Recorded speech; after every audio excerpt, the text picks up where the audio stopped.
Ahora sí. Bueno, auxiliatura de ferrocarriles, primer parcial, parte teórica. Bueno, para lo que es el tema de ferrocarriles, el ingeniero hace bastante énfasis en lo que es el tema 1, que es la parte que tiene que ver netamente con conceptos básicos de la materia, que van desde definiciones de qué es un ferrocarril, las partes de un ferrocarril, cómo funciona. También incluye el tema de qué componentes tiene, cuáles son los tipos de ferrocarriles que existen. Y actualmente, como en la ciudad de Santa Cruz, también se está implementando distintos métodos de transporte, como es el ferrocarril, o planteándolo como parte de su planificación territorial. También está incluyendo este tipo de preguntas, ¿no? Que son un poco más, podría decirse como criterio y parte de opinión de uno. Y por otro lado, me comentaba un compañero que estaban viendo el tema de lo que es el diseño de lo que es la parte del durmiente y la parte del riel. Entonces, dentro de lo que es el tema de durmientes y rieles, se tiene que hacer lo que es un dimensionamiento de los elementos. Así que para hacer estos dos puntos, lo primero que vamos a ver es la parte del capítulo 1, comenzando con qué es un ferrocarril, que esta es una pregunta que suele hacer bastante el ingeniero y hay un conflicto aquí que suelen tener muchos. Y piensan que el ferrocarril es netamente el tren o el vehículo propulsado por un combustible y que se desplaza mediante un sistema de rieles. Sin embargo, el ferrocarril no es solo el vehículo. O sea, el ferrocarril no es esto de acá. El ferrocarril en realidad, a ver si puedo dibujar. Ahora sí. El ferrocarril es todo el sistema que involucra desde la estación donde se van a colocar los pasajeros, involucra las vías por las que se va a mover, o sea, los rieles, involucra las obras que tienen que hacerse, desde puentes, viaductos, túneles y hasta el vehículo motor. Entonces, todo eso incluye también la parte logística para la movilización de distintos trenes que van a concurrir en distintos horarios para que no existan accidentes. Entonces, el ferrocarril es todo ese sistema. Entonces, podemos decir que el ferrocarril se define como un camino provisto de perfiles, o podemos decir directamente rieles, sobre los que se desliza el vehículo motor. Y este vehículo va a estar movido por distintos tipos de tracción. Tracciones eléctricas, tracciones motores diésel o también en los vehículos antiguos que eran a carbón. Esto es importante también porque hay otra pregunta que suele hacer el ingeniero. ¿Cuáles son los tipos de combustible? Si quieren aquí se las muestro. Esta es otra pregunta que puede salir dentro del examen. Que esta pregunta la hizo el semestre pasado, que es... acá está. ¿Dónde estamos? Acá. Describa 4 tipos de energía para poner en movimiento un ferrocarril o una locomotora. Entonces, ahí está implicando esta respuesta acá. Estamos hablando de la parte de la tracción, ¿no? Para los que no entiendan muy bien el tema de cómo funciona, bueno, seguro se dan la idea, ¿no? Tenemos un motor y este motor tiene un combustible. Este combustible es el que nos está haciendo lo que nos está preguntando en este caso, ¿no? ¿Cuáles serían los tipos de combustible que podrían colocarse al motor para que este motor transforme el combustible que tiene en energía mecánica? Y esta energía mecánica pase a las ruedas para generar el movimiento. Entonces, esa es la pregunta que nos está haciendo.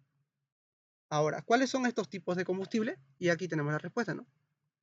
Están el combustible eléctrico, podemos decir la electricidad. Entonces, ¿cómo funcionan los trenes eléctricos? Para los que lo hayan visto, que hayan viajado a Cochabamba o que hayan visto videos, ¿no?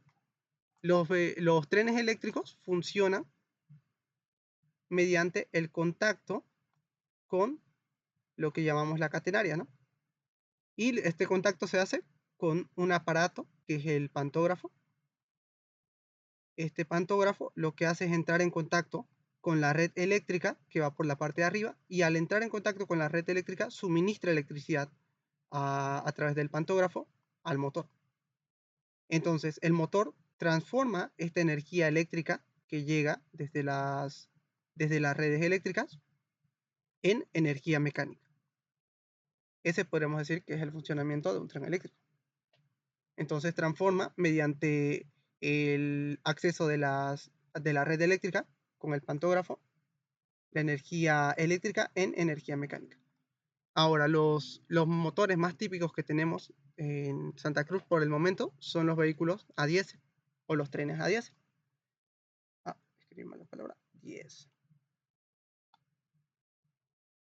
Los trenes a diésel, pues el funcionamiento es como el de un vehículo, ¿no? Obviamente, se le inyecta, se le coloca diésel, y el diésel que se les coloca se transforma en energía mecánica mediante el proceso de combustión que existe dentro del motor para llevarlo a las ruedas y se genere el movimiento. Ahora, también están los trenes mixtos que funcionan tanto a diésel como eléctricos. O sea que hay zonas en las que funciona con un sistema de catenaria, y esta catenaria puede llegar hasta cierto punto, hasta cierta parada. El problema es que este tipo de sistemas tendría que colocarse en un tendido bastante largo si es que el trayecto del tren fuese muy largo, como digamos un tren que vaya de aquí hasta San Ignacio de Velasco, o un tren que vaya de aquí hasta, pongamos, San José de Chiquitos.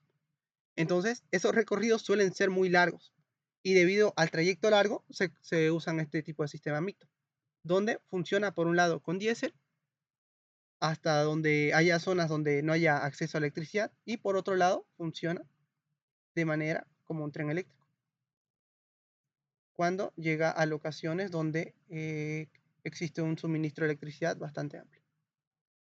Y luego hablamos de los trenes a carbón, que estos aquí ya no se usan por el tema de la contaminación que existe dentro del país, bueno, del mundo en realidad. Hay otros tipos de sistemas de combustión, pero estos son los más comunes que podríamos destacar. Actualmente, por ejemplo, hay un desarrollo de trenes con batería de litio que los está desarrollando la empresa de Elon Musk. Y también se está hablando de trenes de hidrógeno que funcionan con energía de hidrógeno, pero todavía esto aquí son energías experimentales por el momento. Así que, pero sí, digamos, hay todo un desarrollo que está existiendo, que también se pueden colocar, ¿no?, como alternativas, si gustase. Pero estas aquí son las más comunes de las que podríamos hablar. Ahora, eso es respondiendo a este tipo de preguntas. Entonces, lo importante de saber de qué es un ferrocarril es simplemente el camino provisto de rieles sobre los que se desliza un vehículo movido por tracción, ya sea eléctrica, a diésel o combinada. Bueno, esa sería la respuesta a esta pregunta. Vamos con la siguiente. ¿Qué función estructural cumple el balasto en una estructura? Ya, ahora hablemos de la parte de cómo funciona estructuralmente en este caso, el tren, ¿no? Para ello, hay un esquema bastante interesante en el que les voy a compartir. Tenía unas imágenes de un proyecto del tren Montero Bulo Bulo, sin embargo no logré separarlas totalmente de un documento, pero si quieren después se los muestro. Ok, bueno, el balasto, para que más o menos se hagan a la idea, tenemos el tren. El tren tiene un peso. El peso que tiene el tren, si hablamos en el tema de carreteras, ¿no? Tenemos que, cuando hacemos el diseño de pavimento, tenemos que calcular más o menos los espesores debido a distintas características, tanto de los vehículos que van a pasar y demás consideraciones, ¿no? Para determinar el espesor que va a tener nuestra nuestras vías, en este caso las carreteras. Ahora, en el caso del tren, lo que ocurre es que el tren, el peso del tren que va a pasar, llamémoslos el peso G. A ver, voy a borrar esto porque está muy grueso. Y lo vamos a pintar como sea. Lo vamos a llamar G, que es igual al peso total del tren. El peso total del tren va a llegar hacia las rieles, si lo ven acá. Y este peso, ¿qué pasa si el peso es demasiado? Estas rieles que tienen una propiedad metálica, o sea que tienen propiedades de un metal, van a deformarse debido a que el peso que les está llegando de la carga es mayor. Entonces, ¿qué va a ocurrir? Estas rieles se van a flexionar, ya que están en esta parte sujetas, van a tender a flexionarse internamente. Entonces, ese puede ser un problema que tengan las rieles. Es aquí donde se recurre al dimensionamiento y lo que queremos es que la sección de la riel pueda aguantar el peso de todo el tren sin que sufra deformación eh, de ningún tipo. Generalmente las deformaciones que sufren estas rieles son debido a la flexión, por un lado, que si esto aquí lo vemos en perfil, esto aquí lo estamos viendo de frente, si lo viésemos en perfil, sería más o menos de esta forma, y aquí iría la rueda, ¿no? En esta parte estaría asentada la rueda. El perfil, lo que ocurriría es que debido al peso de la rueda, tendría a hacer este tipo de deformación. Entonces, el metal tiene una propiedad, ¿no? Que es la propiedad de plasticidad, ¿no? Cuando un material es plástico y cuando un material es elástico.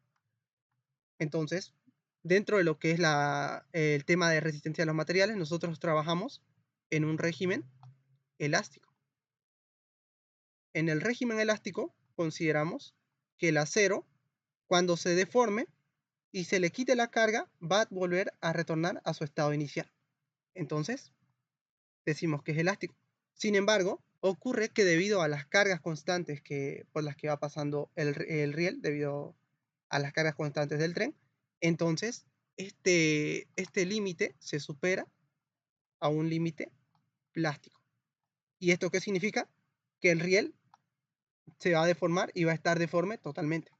Entonces, esta deformación es la que tenemos que evitar. Y es por eso que es importante el dimensionamiento del riel. Bueno, esto aquí me estoy saltando un poco de la pregunta que es el balasto, pero que más o menos vayamos haciendo una idea de cómo es que funciona el mecanismo de la estructura, de la superestructura de un tren. Ahora, dentro de esto también está el asentamiento con lo que son los durmientes. Los durmientes tienen algo similar. La diferencia es que la carga de los durmientes le llega en esta parte de acá, en la parte en la que están conectadas con el riel, o sea, en estas dos zonas de acá. Perdón que lo haga de esta forma los dibujos. Si quieren que lo haga más detallado me dicen, para que me tome un poco más mi tiempo. Hablamos de esta zona de acá. ¿Qué ocurre en esta zona de acá? Ocurre que le está llegando una carga de presión. Una carga de presión que va a hacer por un lado va a hundir el riel, pero va a hundir el durmiente y por otro lado va a tender también a deformarlo, ya que si lo tomásemos como una carga, lo que va a ocurrir es que este durmiente también se va a deformar, perdón, se va a deformar de esta manera. Así. Voy a borrar esto de acá para que se vea mejor. Así. Se va a deformar de esta manera. Ahí. Entonces aquí va a haber una deformación de la madera, ya que estos durmientes suelen ser de madera, pero si fuesen de hormigón, que son los que últimamente se están usando mucho más, ya que tienen una fácil fabricación en cuanto a medidas estándar, es, tienden a fracturarse. En el caso de cuando son de hormigón, tienden a fracturarse mucho más rápido, a diferencia de la madera, que es un poco más deformable, ¿no? Bueno, Pero eso cuando están sometidos a cargas que superan realmente para lo que están diseñados estos durmientes. Entonces, hablamos de que esto de aquí se deforma. Ahora, por un lado tenemos la carga de la rueda que deforma los rieles si es que esta riel no está dimensionada adecuadamente para la carga. Segundo, tenemos la carga que le llega a los durmientes debido a la transmisión que existe hacia los rieles, que deforma el durmiente. Y este durmiente igual puede fracturarse si es que no está adecuadamente dimensionado. Hablamos de que si este durmiente tuviese una sección mucho más pequeña, o si las separaciones entre los durmientes fueran mucho más amplias, que harían que las cargas llegasen mucho más frecuentemente. Ahora, aparte de ello, hay algo que nos ayuda a nosotros a evitar, digamos, todo este tipo de problemas, que es algo que se toma en cuenta también en el cálculo. Y hablamos del balasto. El balasto es la capa pétrea que tiende a funcionar como la capa que va a soportar toda la carga realmente. O sea que todas las cargas que van llegando, en realidad lo que van a hacer es transmitirse hacia el suelo mediante el balasto. Entonces, el balasto lo que va a hacer es soportar todas estas cargas del tren. Y la idea es algo simple, ¿no? Es que todas las cargas que llegan al final se disipen. Que toda la energía, igual del tren en movimiento que llega, se tiende a disipar y cuando se disipe, lo que ocurra es que, por un lado, la estructura se mantenga, eh, podemos decir, igual, o sea, que no sufra deformaciones de ningún tipo, que no sufra desplazamientos, y por otro, también la ventaja que tiene es que este balasto puede ser removido o reemplazado fácilmente, ¿no?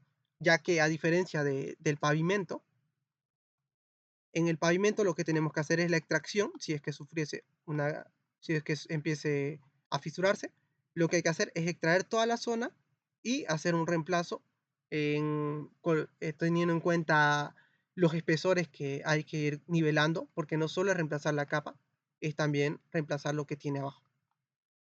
Reemplazar toda esta zona aquí que está comprometida para volver a estabilizar y que tenga una resistencia adecuada. En el caso del balasto, lo que ocurre es que si bien se va perdiendo la compactación que tiene debido a los frecuentes movimientos y desplazamientos de energía, entonces podemos decir, este tipo de agregado, estas piedras se van saliendo del lugar, ¿no? Y lo que simplemente hay que hacer es volver a traer nuevo relleno para compensar todas las pérdidas que tenga. Entonces no es tan grave como hacer la remoción total, pero es simplemente tomar en cuenta cuánto ha sido la resistencia perdida y cuánto balasto hay que ingresar nuevamente para volver a estabilizar la riel.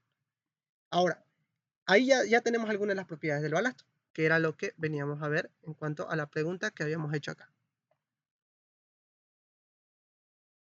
Habíamos visto qué función estructural cumple el balasto de una estructura de ferrocarril. Hablamos de funciones estructurales.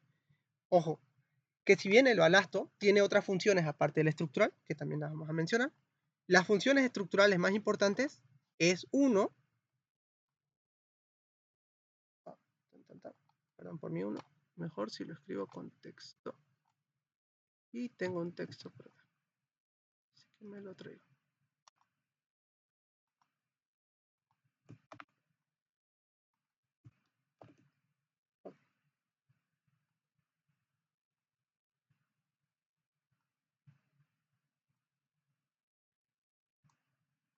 Ya, hablamos del balasto. Funciones estructurales, ¿no?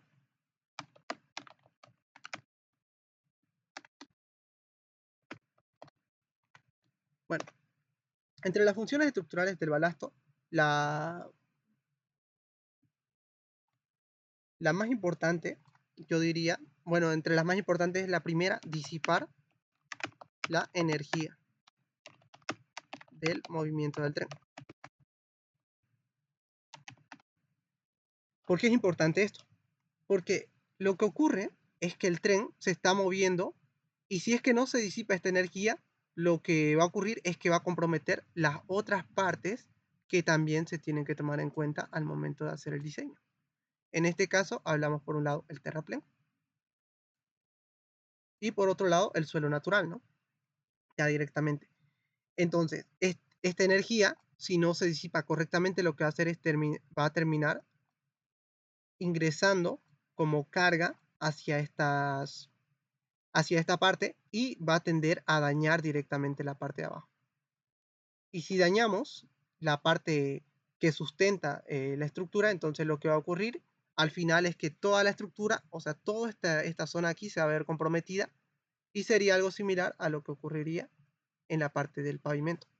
Tendríamos que hacer el recambio total de la zona comprometida.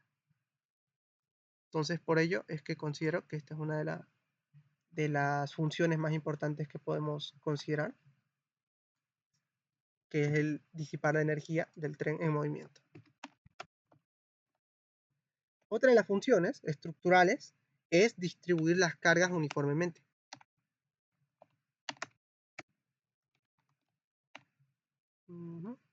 Cargas uniformemente.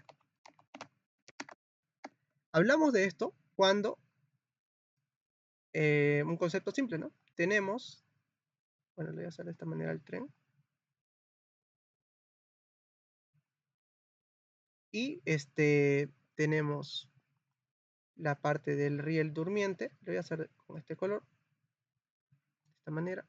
Y por último tenemos el balasto. ¿Qué pasa si el balasto no distribuye la carga uniformemente? Lo que va a pasar es que, por ejemplo, aquí va a haber una mayor deformación, digamos, y aquí otra, que son las zonas, digamos, donde hay una mayor carga. Entonces, el tren, esta riel o esta parte de acá, se va a tender a deformar. Y va a haber lo que conocemos como el serpenteo del tren. Bueno, en realidad sería como el chasqueteo, ¿no?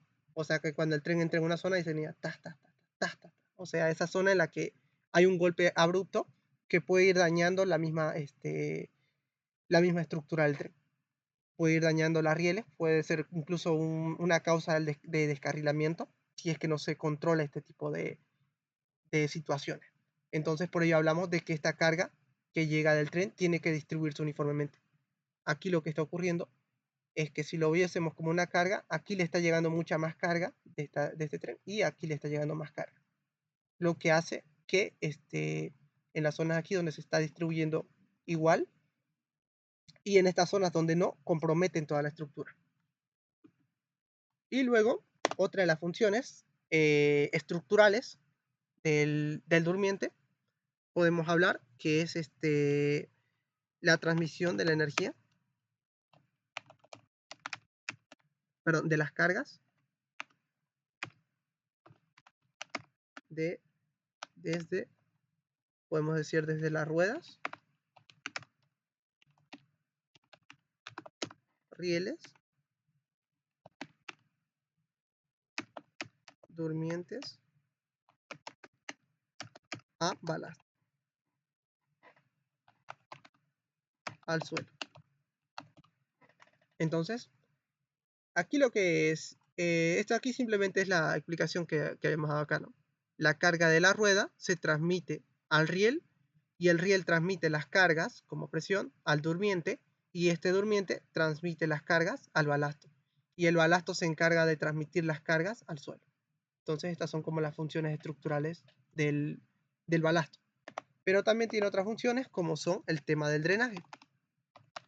Entonces, este aquí es un tema bastante interesante porque al ser un material pétreo, cuando hay lluvias, las lluvias tienden a escurrirse por las porosidades que tienen los agregados. Y lo que ocurre es simplemente que funciona como drenaje, ¿no? Así no se inunda la zona y además esto aquí no compromete, por un lado, la oxidación rápida de los aceros, de los rieles, y tampoco la parte de los durmientes si es que fuesen de madera. Entonces también se toma en cuenta eso. Y ayuda también a que se evacúe rápidamente el tema del agua. Así que esto de aquí serían como las funciones que podríamos tomar en cuenta, más importantes. Hay otras más que también se pueden tomar en cuenta si hablásemos directamente. A ver si estamos acá. Acá, ta, ta, ta. Me pasé.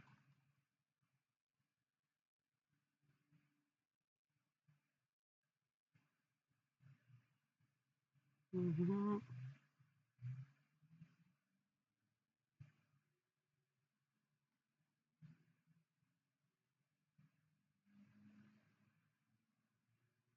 Acá está. Entonces, hablamos repartir uniformemente. También la tema de la estabilización de la riel es algo que también no tomé en cuenta, pero lo anotamos, no hay problema. Cuando hablamos de la estabilización, simplemente hablamos de que tiene que estar nivelado, ¿no? Obviamente. No. Estabilización vertical, longitudinal y transversal. Es simplemente que esté nivelado, nada más. Podemos decir eso.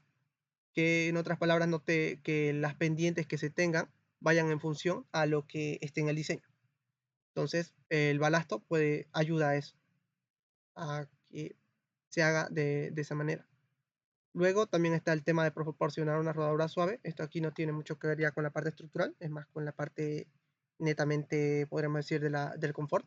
Protege de la plataforma del tema de humedad, lo que hablamos del drenaje, junto con este tema, y permitir la recuperación de la calidad geométrica de la vía. Y lo que hablamos de la nivelación. Bueno, esto de aquí serían en realidad los temas ya estructurales de los que sí o sí tendría que tomarse en cuenta. Disipar la energía, distribuir cargas, transmitir las cargas y la estabilización vertical. Ya otros temas serían el tema del drenaje, el tema del confort, o sea, brindar un viaje suave, y el otro tema que vendría a ser la calidad geométrica, ¿no?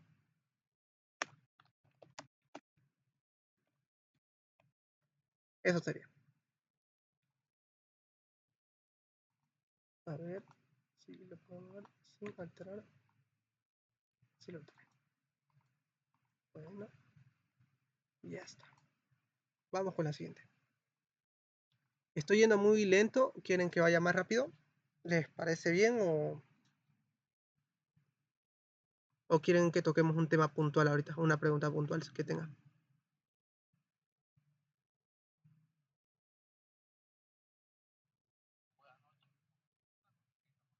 ¿Sí?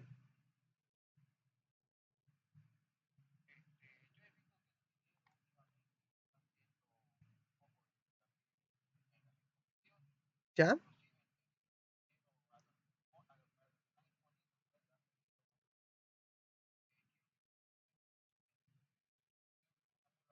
Ujú.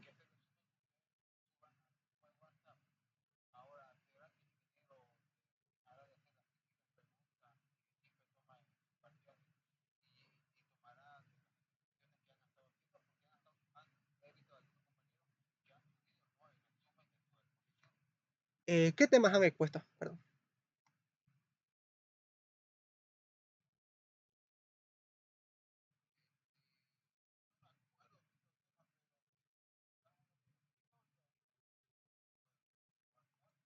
Claro, va a ser útil también que los compañeros sepan eso. En cuanto a las preguntas de la exposición, es posible que saque de ese tema si es que el ingeniero se toma su tiempo. Ocurre que muchas veces el ingeniero para ocupado y a veces no le da tiempo para tomar nota de todas las preguntas que podría hacer, ¿no? Por un lado eso. Sin embargo, cuando hablamos bueno, el tema de historia de ferrocarriles es un tema que la verdad suele abordarlo, ¿no? Pero no he visto ninguna pregunta de ese tipo, ¿no? Como decir en qué año se creó el ferrocarril, quién creó el ferrocarril. Y luego también está el tema de componentes del sistema ferroviario, lo que me envía. Ese es un tema que también estamos, que si pueden verlo, también aquí hay un poco de eso. Tema, este es el capítulo 1, sí, estoy en lo correcto. Ah, tema del sistema ferroviario, ¿no? Que podemos hablar de qué tipos de vías tenemos. Está por un lado se ha dividido en dos, ¿no? La andina y la oriental, la vía andina y la vía oriental. Pero este tipo de preguntas no las ha hecho hasta ahora y la verdad yo no creo que las haga por una cuestión del tema técnico, ya que estas aquí no, son más temas históricos, como conocimiento para que tengan. Y luego el tema de componentes de vía férrea, ese es el tema que ahorita estamos viendo. Entonces, por eso es que quizás él no vaya a preguntarles cuáles son las vías principales de Bolivia, por así decirlo. ¿Puede hacerse este tipo de preguntas? Claro que sí. Es necesario saberlas, quizás de manera general, conocer, ¿no? Cuáles son las rutas que tienden a unirse, que también en el caso de tráfico, algunos que hayan pasado con el ingeniero Lazo o que hayan visto examinar el ingeniero Lazo, ¿no? Habrán visto que también hace ese tipo de preguntas que son bastante generales, por así decirlo, pero que si uno tampoco ha visto o tiene idea, lo haya en curva, ¿no? Como en este caso, ¿no? Podemos hablar de una ruta Yapacaní-Santa Cruz, podemos hablar de una ruta Santa Cruz-San José, podemos hablar de una ruta Santa Cruz-Roboré, que son rutas que están dentro del sistema oriental. O podemos hablar de otras rutas que unen, ¿no? Tanto Oruro, Cochabamba, Potosí, mm, parte de Tarija y, y de acuerdo a ello también establecer un criterio mismo, ¿no? Rutas de Viacha, Characá o Charana, perdón. No conozco mucho la ruta andina. O rutas que van desde Uyuni hasta Sucre. Así, no, nombres de manera general, ¿no? Lo digo por si en caso preguntase. Después nombre así, distancias que se tienen que recorrer, no creo que pregunte. O sea, ¿cuánto mide el sistema andino o el sistema oriental? ¿Cuántos kilómetros comprende cada uno? No creo que haga ese tipo de preguntas. Son bastante específicas. Pero aquí también está la respuesta, ¿no? De todas maneras. Ojo que esta ruta de acá se va actualizando. Esta ruta de acá se va actualizando. Este mapa no sé de qué año será, pero esta ruta se está actualizando. Porque dentro de lo que es el corredor ferroviario se están construyendo nuevas rutas. Entonces, este número está bastante desactualizado. Pero más o menos para que tengan idea en cuanto a esos temas, de lo que es el componente del sistema ferroviario nacional y ahora el sistema ferroviario local, como les mencionaba en un comienzo, podemos hablar de preguntas generales como preguntas de este tipo, que si ven, es una pregunta bastante personal, que uno podría pensar que es bastante personal o bastante en el medio local. ¿Qué tipo de tren es ideal para ser tomado en cuenta en Santa Cruz? Que uno puede tomarlo como una pregunta personal, que también tiene un criterio técnico. Y luego, otras preguntas que tienden a abarcar un poco más, ¿no? Aproximadamente cuánto cuesta la construcción de un ferrocarril. Y hablamos esta pregunta es muy amplia, la verdad, porque ¿de qué estamos hablando realmente? La construcción de la superestructura, o sea, solo de esta parte de acá, la construcción de la superestructura más la infraestructura, o la construcción incluyendo obras especiales. También podemos pensar en qué zona vamos a construirlo, porque no es lo mismo construir un ferrocarril aquí en Santa Cruz que construir uno en La Paz. Como habrán visto, tienen diferencia en altitudes, incluso los precios van a variar por el tema de la tecnología que se vaya a ocupar. Así que esta pregunta, por eso yo la veo muy amplia desde el punto en el que se la vaya a tratar. Y uno responder un número así al azar sería simplemente como tipo adivinando desde un punto, haciendo una estadística más que un criterio técnico. Decir, bueno, en esta ruta costó tanto, así que, y esta otra ruta costó tanto, así que podemos decir que está entre esas dos, cuando en realidad cada ruta tiene su propio criterio en cuanto al costo. Mm, por ese lado, esta pregunta sí tenía la respuesta, solo que no recuerdo dónde la puse, pero igual la vamos a ir respondiendo si tienen dudas. Pero el tema donde más hace preguntas, que si ven en los modelos que pueden conseguir, son del tema 3 directamente de componentes de la vía férrea. Es por eso que decidí empezar por esta parte. En cuanto a las preguntas de exposición, si son estas de aquí las que mencionó el compañero, estas tres exposiciones, entonces directamente va a preguntar de esto. pero no está mal que sepan un poco de lo anterior. Ojo. De manera general les diría, pero enfóquense en aprenderse más que todo esta parte de acá. El tema de qué es un balasto, que es lo que estábamos hablando acá. ¿Cuáles son las partes, como he dicho, cuáles son las funciones estructurales de un balasto? O cómo funciona realmente una vía, ¿no? La distribución. ¿Cuáles son las funciones del riel? ¿Cuáles son las funciones del durmiente? ¿Qué es un ferrocarril? ¿Cómo funciona un ferrocarril, no? Hablamos del tema de la combustión, hablamos del tema de tipos de combustible. ¿Cuáles son las partes de esto? Aquí tampoco todavía lo he tocado, pero igual lo vamos a ver de manera rápida para que más o menos se den una idea. ¿Cuáles son las partes de la superestructura y la infraestructura con las que cuenta un ferrocarril? Eh, ¿Alguna otra pregunta?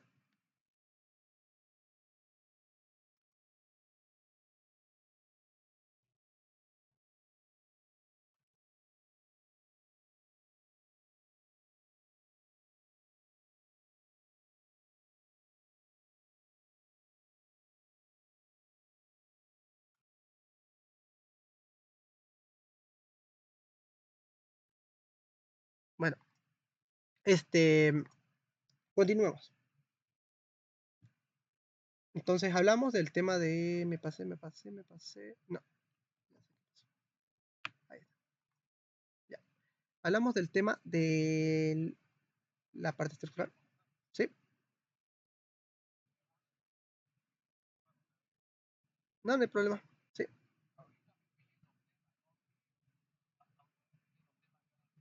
Ujú, ujú, sí.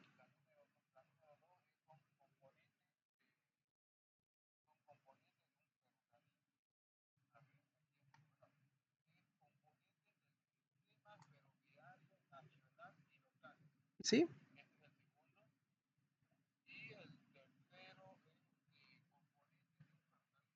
Sí.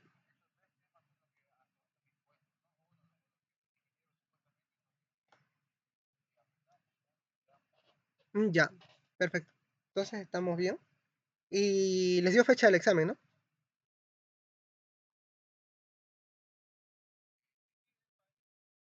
O sea, el examen va a ser teórico.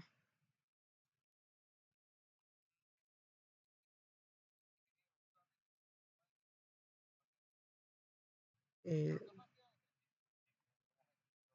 ya, perfecto. Porque si es así, entonces estamos bien, ya que, como les mencionaba, ¿no? Tema uno y tema 2 son temas muy generales. El tema 3 es donde involucra más el tema del criterio al momento de lo que es la materia. Así que estamos bien, estamos bien. Bueno, continuando. Hablamos de los componentes de la vía férrea, de una vía férrea, y por un lado hablamos de que es un ferrocarril y hablamos del balasto. Bueno, para volver al comienzo, creo que es importante algo que me había saltado, pero que debí recalcar desde un comienzo. ¿Y cuáles son los componentes de una vía férrea? Que es una pregunta que suele hacer el ingeniero. Cuando hablamos de componentes, hablamos por un lado de los componentes que involucran la superestructura. Voy a hacerlo de esta manera. La superestructura, que es la parte en la cual podemos decir que está asentada que involucra todo el tema del peso, por así decirlo. Perdón, esta. Y no se ve bien, creo. No sé. Donde involucra todo el sistema que va a tender a soportar la carga. Y por otro lado está la infraestructura. Perdón, el balasto no es parte de la superestructura, aunque así se ve. Algo así. Ahora sí. Ahí está. Donde de manera general podemos ver que está compuesto por los durmientes, por el riel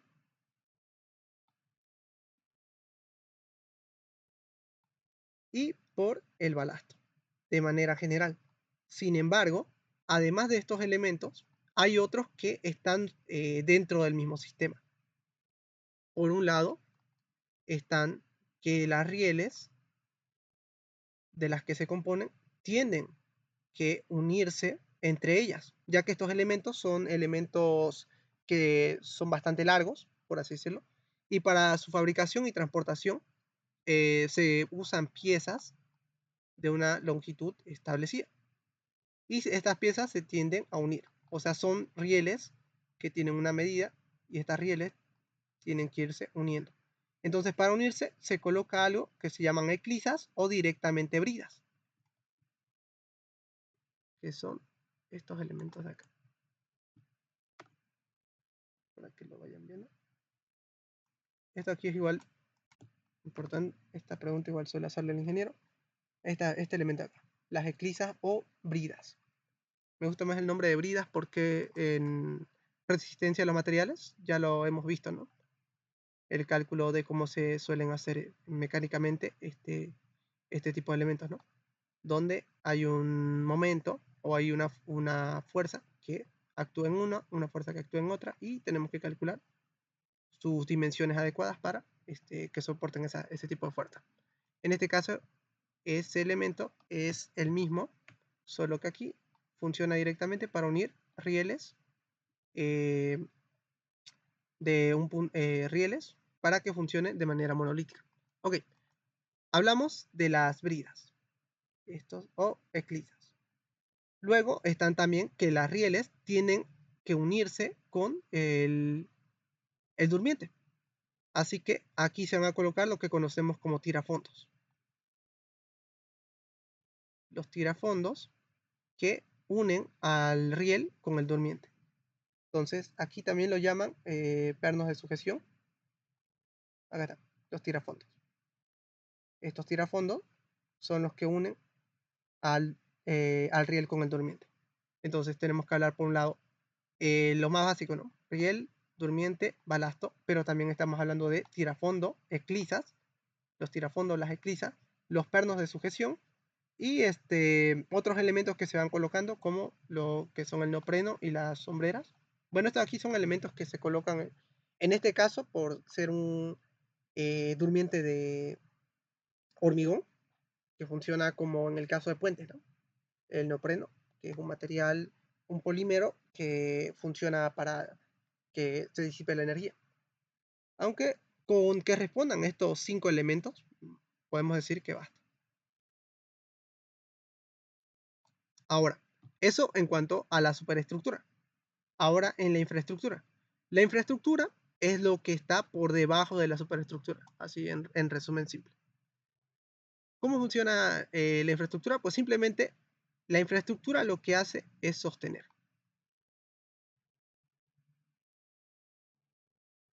En resumen, esto sostener o apoyar, que funciona del mismo término. Y si hablamos de la superestructura, lo que hace es resistir. Entonces, son dos funciones muy distintas, por así decirlo. La superestructura lo que hace es resistir todo el peso, todas las cargas, todas las distintas energías, los momentos que vayan ocurriendo las solicitaciones, las tiene que resistir. Y lo que hace la parte de la infraestructura es simplemente sostener todo esto de acá. Y en ello vamos a encontrar el tema del subbalasto, el tema de las cunetas, que van a funcionar como drenaje, los taludes, en caso de que tengamos un terreno irregular, hay que hacer taludes para estabilizar. También los cortes, los taludes, los cortes. Y también vamos a hablar, cuando hablemos de infraestructura, de elementos de apoyo. Estos elementos de apoyo son estructuras especiales, por así decirlo. De apoyo o elementos especiales. Y aquí, para no estar escribiendo feo, voy a traer de nuevo este cuadrito. Bueno, hablemos de estructuras especiales. Cuando hablamos de este tipo de estructuras, simplemente estamos hablando por un lado de puentes, hablamos de viaductos o túneles, si gustan. También hablamos de alcantarillas, en el caso de que no sean puentes tan largos, ¿no? y otro tipo de alcantarillas, está bien escrito, y otro tipo de elementos que sean necesarios para poder hacer que el tren pueda circular mediante estos sistemas sin interrupciones. Entonces, volviendo, ¿no? Hablamos de las partes de un tren: superestructura, infraestructura. La superestructura es la parte que se encarga de resistir todas las solicitaciones. La parte de infraestructura es la parte que se encarga de sostener o tiene la función de apoyar. En la parte de superestructura hablamos de fácilmente rieles, durmiente, balasto y elementos como los pernos de sujeción, tirafondos, bridas. Y ahora, hablando de infraestructura, hablamos de todos esos elementos que ayudan para apoyar. Hablamos de taludes, de corte, taludes de relleno, las cunetas para el drenaje, las plataformas. También hablamos de puentes, viaductos, alcantarillas y eso. Siguiente. Siguiente pregunta. Cada uno tiene distintas funciones y tiene distintas maneras de calcular que pueden igual preguntarse. Ahora, esta pregunta ya va directamente al tema del funcionamiento. Hablamos del balasto. Ya. Peralta, hablamos de diseño. Estas son preguntas bastante. Ya. Hablemos del durmiente. Para no salirnos mucho. Vamos al durmiente. Me traigo esto para acá. Y lo borro. Ya. Otro tipo de preguntas. Entonces, el ingeniero suele preguntar también así preguntas básicas, ¿no? ¿Qué es un durmiente o cuáles son las funciones del durmiente? Por darles un ejemplo de pregunta. Entonces, si hablamos de ese tipo de preguntas donde directamente cuáles son las funciones de un durmiente, entonces hablamos de que es un elemento que tiende a a ver, me lo traigo para acá. Ahí, ya. ¿Cuáles serían las funciones del durmiente? Primero, servir de apoyo a los rieles. O sea, es donde se van a sentar los rieles, por un lado. Pero también hablamos de que los durmientes van a distribuir la carga, o en realidad no sería distribuir, bueno, sí sería, pero la palabra correcta sería transferir la carga de rieles a balasto. Entonces, volvemos a lo mismo, ¿no? Pero esta vez para el durmiente. El durmiente, por un lado, va a apoyar a los rieles, para que estos rieles estén sujetos y no tiendan a desplazarse. Por ejemplo, si lo planteamos de este modo, este riel no está bien sujeto. ¿Y qué va a ocurrir? Pues obviamente va a tender a deformarse. Y si ocurre esto, el tren puede descarrilarse. Entonces por eso hablamos del tema de servir de apoyo a los rieles. O sea que no ocurra este tipo de fenómeno donde el riel no tenga cómo sujetarse y al final lo que ocurra es el descarrilamiento.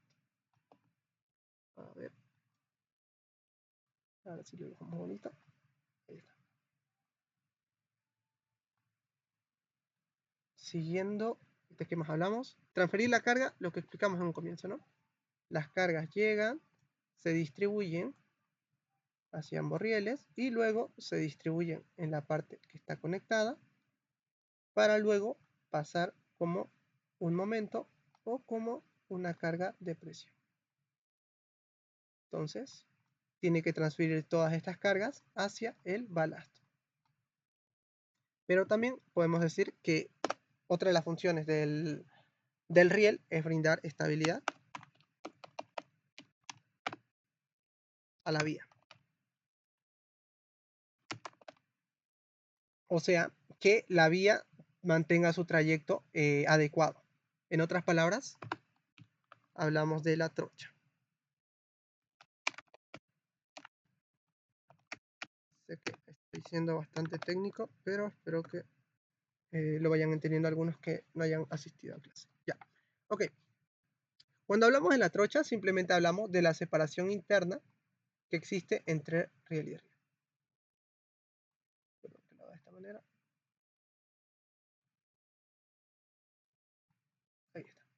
Esa es la trocha.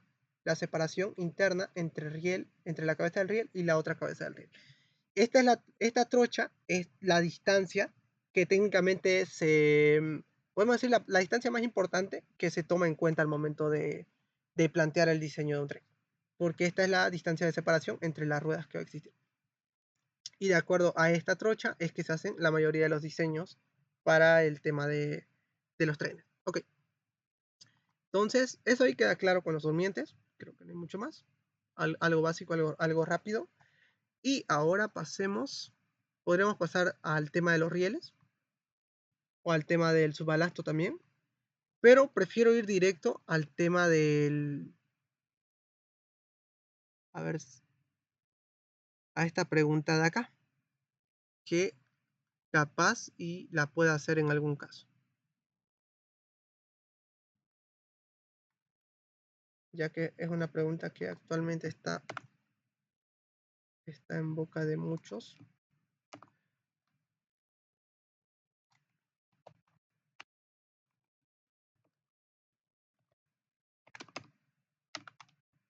Bueno,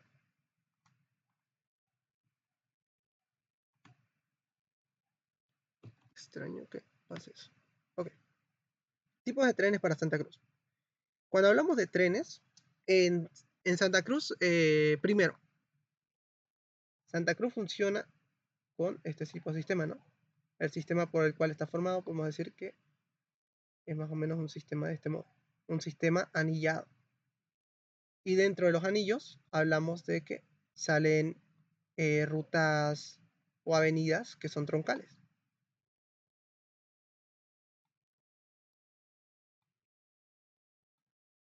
Y luego van saliendo las radiales de cada una de las rutas. Más o menos esta sería un tipo de configuración de la ciudad. Ahora, cuando hablamos de cuál sería el tren adecuado para la ciudad, primero hay que tomar en cuenta para qué quisiéramos un tren, ¿no? En Santa Cruz lo que más se mueven son personas. O sea que tendría que ser un tren de transporte público para que funcione para personas netamente. ¿Por qué digo personas? Porque el otro tipo de transporte sería el de cargas. Y la ciudad de Santa Cruz no produce, por ejemplo, cargas pesadas así como otras ciudades, como en el caso del Mutum, donde se produce hierro, o en el caso del Salar de Uyuni, ¿no? Donde se produce directamente sal. Y se requiere un sistema que pueda hacer el transporte de este tipo de materia prima para la exportación y la transformación de la misma. En este caso, en Santa Cruz lo que existe es un movimiento de personas. O sea que tendría que ser un tren que funcione para la gente. O sea, los usuarios serían la misma gente. ¿Y qué tipo de trenes cumplen con este tipo de criterios? ¿O qué tipo de trenes se diseñan para las personas? Por un lado están los tranvías. Los tranvías son trenes, por así decirlo, trenes rápidos que funcionan como por estaciones. Trenes que tienen estaciones pequeñas a las cuales pueden dirigirse haciendo trayectos cortos y paradas frecuentes. Entonces, ese tipo de trenes, ¿no? Y estos trenes suelen ser eléctricos, así que esa es otra ventaja dentro del panorama, por así decirlo. Luego están los trenes urbanos. ¿Cuál es la desventaja de estos trenes en realidad? Estos trenes ocupan mucho espacio, algo que la ciudad de Santa Cruz podría decirse que no cuenta. No cuenta con la infraestructura para albergar este tipo de trenes. ¿Por qué?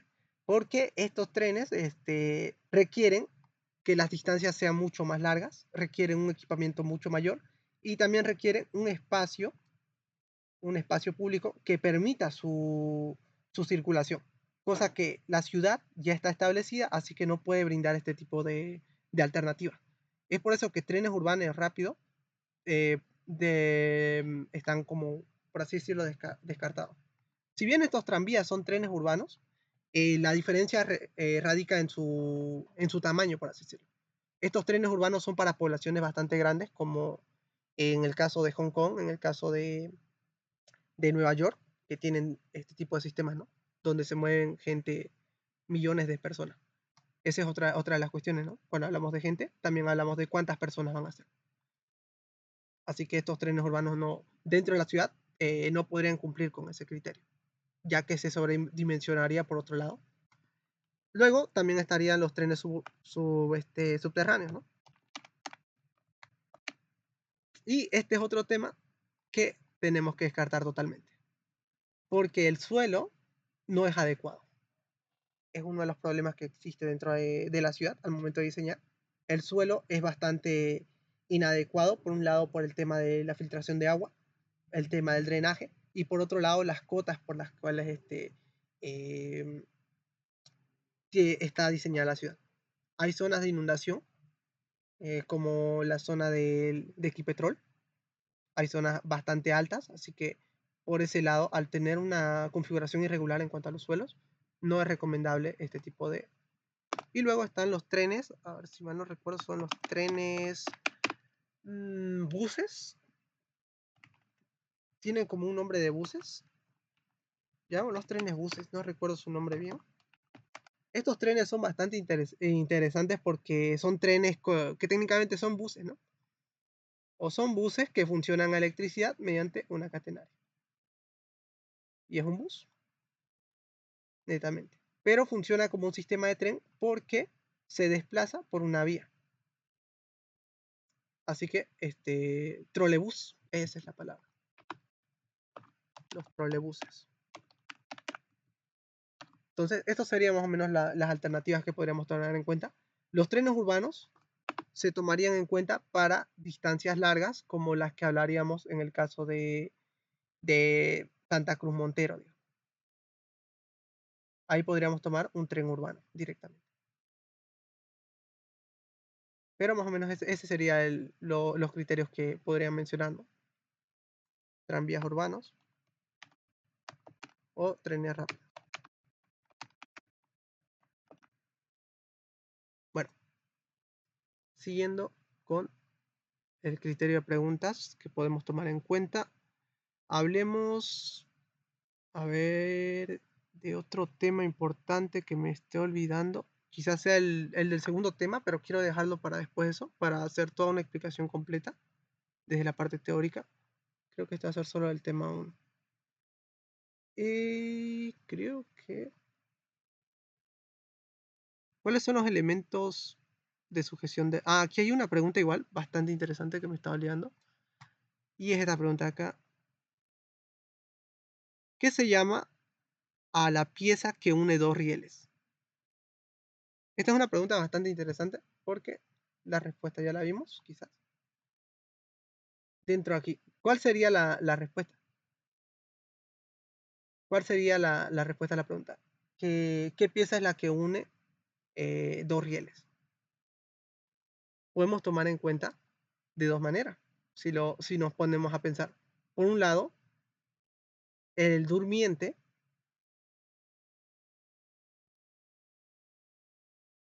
es una pieza que está uniendo dos rieles. Este es un riel y está uniendo este otro riel. Sin embargo, la brida también es una pieza que está uniendo los dos rieles.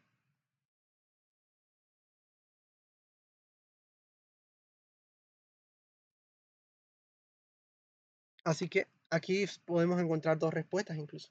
Si hablamos de un sentido de perfil frontal, podemos hablar em, de estructura frontal, si es que lo tomásemos, diríamos que es el durmiente.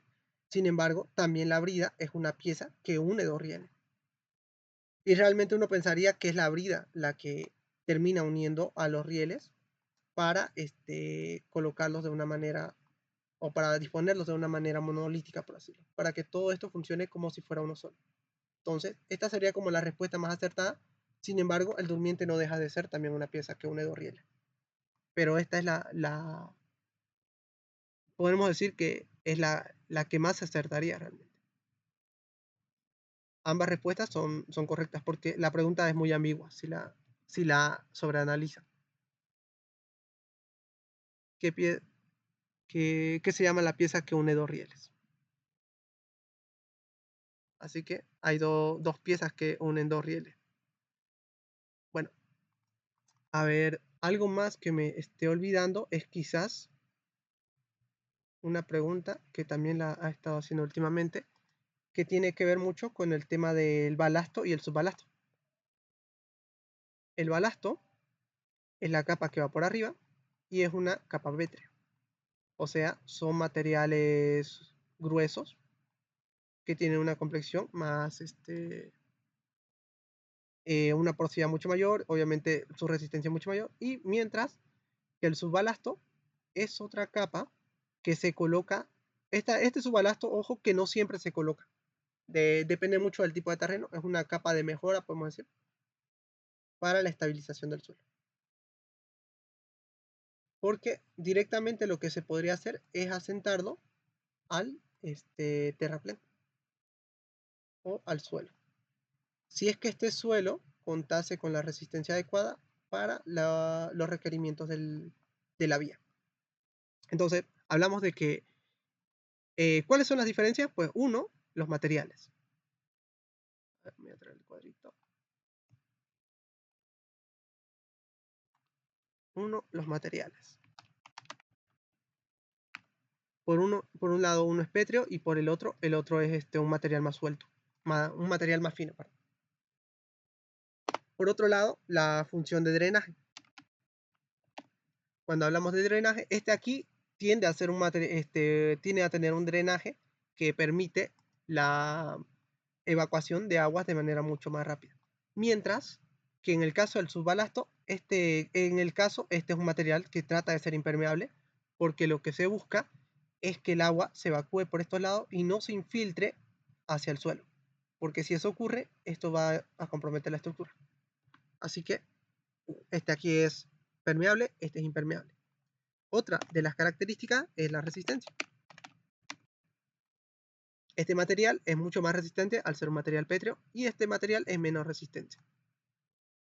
Luego hablamos de los espesores de capa, donde en función al diseño que se plantee, se tiende a plantear que este diseño sea mucho mayor que este acá. Y como les digo, este suele ser una capa opcional. Va a depender mucho también del el lugar en el que se encuentre, ya que muchas veces cuando la zona es bastante irregular, puede hacer un perfil de suelo, por así decirlo, y aquí queremos construir una vía. Entonces, aquí hacemos un corte más o menos para que el terraplén vaya de esta manera, por decirlo. Entonces, aquí hay que hacer un relleno bastante alto. Y este relleno se suele hacer de un material de tipo subbalasto. Entonces, todo esto se mejora con subbalasto para que el resto sea material natural, para que este material natural, que tiene una resistencia menor, aguante en el caso de este material que es mucho más estable, en el caso del subbalasto. Y ya en la parte de arriba simplemente colocamos el tema de nuestro material, que es el material del balasto. Más o menos ese es el criterio, ¿no? O sea, los espesores de capa, en este caso, son mayores. Listo. ¿Hasta aquí alguna pregunta, duda que tengan? Si bien fui muy teórico, creo que esto aquí les puede ayudar mucho al momento de que quieran estudiar también.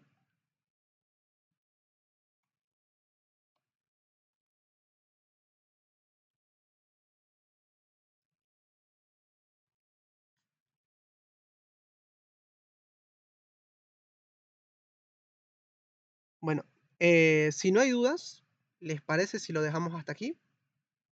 Pueden hacer igual sus dudas en el grupo, ahí las podemos ir respondiendo, si es que encuentran algunas.